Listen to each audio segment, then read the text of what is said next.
This is where it all started. Then it got a sequel. Then it became 3, then 4, then 5, and so on. Now there are 14 games in the main Zelda canon, putting it on par with Final Fantasy for most sequels. But this week I'm going back to the very beginning. It's a very good place to start. Look at the shiny gold cartridge. Ooh, I can even see my reflection. Wow, now my Nintendo looks royal.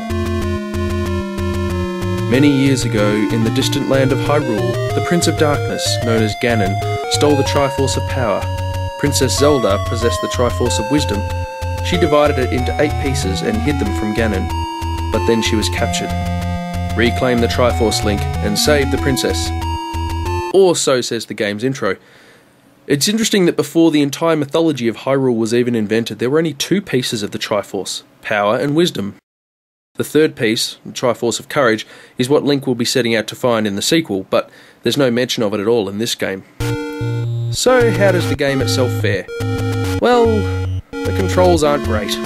Link can only face 4 directions and he can only attack in 4 directions, no diagonals allowed. That can make targeting an enemy with your sword really frustrating, especially since they all seem to move so sporadically.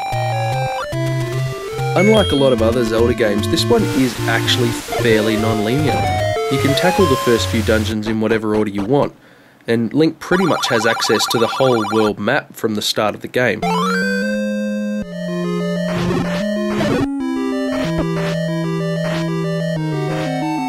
Apart from its simplicity compared to modern day Zelda games, it's still fun to play. And fairly short too. Most dungeons only took me about 10 to 15 minutes to play through, and I finished the entire game in only 4 sittings.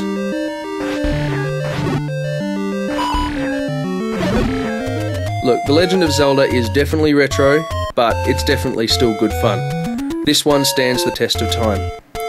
And hey, if we never had this, then we could never have had this.